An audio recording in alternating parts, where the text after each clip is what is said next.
Oi, gente, eu me chamo Tainá e estarei dando essa terceira aula para vocês sobre a dissorção. Então, para a gente começar a falar sobre a dissorção, a gente também tem que falar sobre a absorção, justamente porque seus nomes são bem parecidos, então pode ser que a gente confunda uns aos outros. Então, a gente tem que entender que ambas são processos distintos e antes de explicar cada uma, a dissorção ela é composta por dois componentes, que no caso é a dissolvente, que normalmente é uma substância sólida. E um exemplo que eu irei citar aqui é um bem comum, que no caso é o carvão que a gente utiliza para fazer churrasco. E o adsorvato, ele será a substância líquida ou gasosa que será adsorvida pelo adsolvente. Então, vamos imaginar aqui nesta imagem que esta parte cinza é um carvão que a gente utiliza para fazer churrasco e ele pegou moléculas ou íons de alguma solução líquida ou gasosa e essas moléculas ou íons elas vão ficar retidas na sua superfície e elas não introduzem ele, elas apenas ficam retidas lá como está aqui na imagem, diferente da absorção. Na absorção, as moléculas ou íons, elas não ficam retidas na esponja, que é um exemplo que a gente utiliza bastante. Não, elas introduzem a esponja, no caso, elas vão passar esta superfície.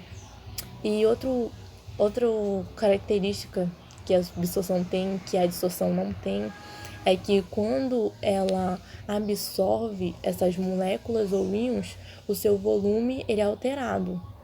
E a dissorção, ela não é um processo instantâneo, ela demora um pouco para acontecer. E ela se dá por esta formulazinha aqui. A energia livre de Gibbs, ela vai ser menor que zero, igual a entropia, né? A variação de entropia, ela também será menor que zero.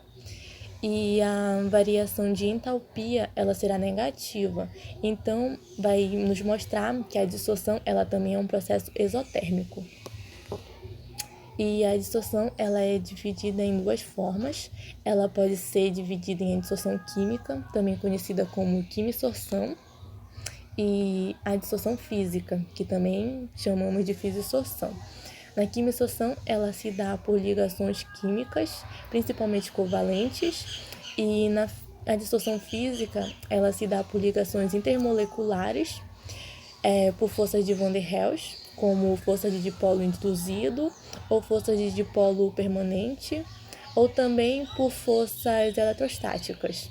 E na quimisorção, ela forma uma única camada molecular dissolvida, como a gente pode observar aqui na imagem, e na fissorção, ela forma-se camadas moleculares sobrepostas. E a cinética do processo de adsorção, ela vai depender da velocidade ou taxa relativa de 4 etapas. A primeira etapa seria o transporte no seio da solução.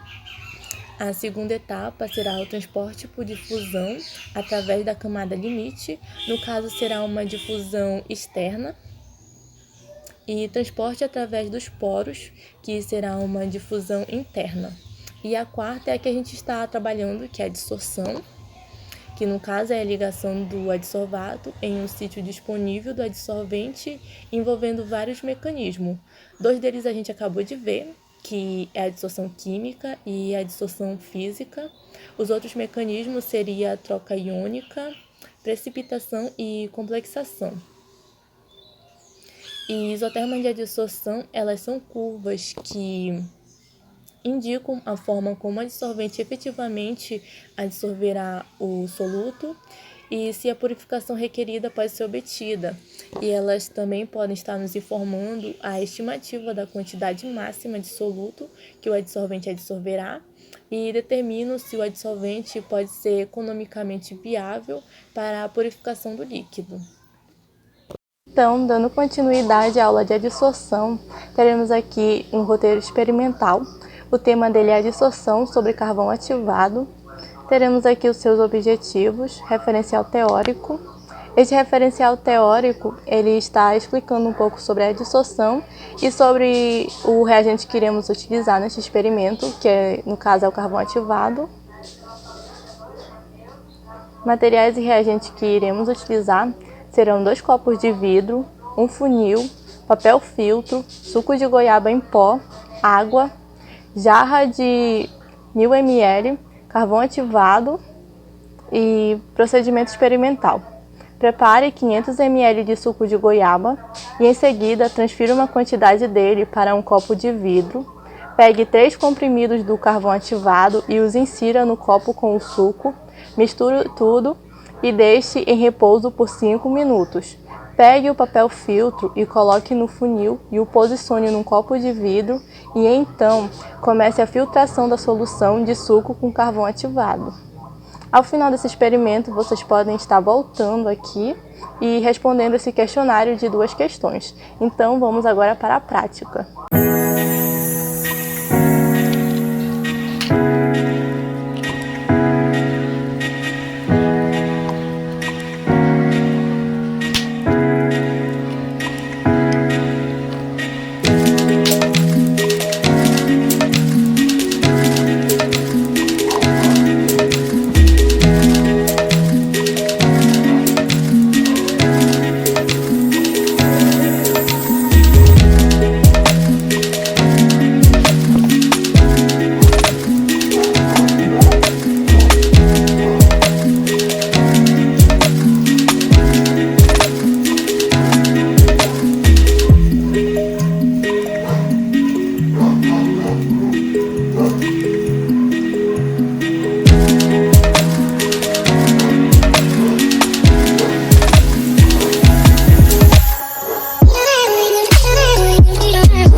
Então, gente, como vocês observaram, a cor do suco ela foi dissolvida e isso é explicado pelo fato do carvão ativado ele conter vários minúsculos poros em sua estrutura, o que lhe dá uma alta capacidade de adsorção. Então, as moléculas desse suco elas acabaram retidas em sua superfície.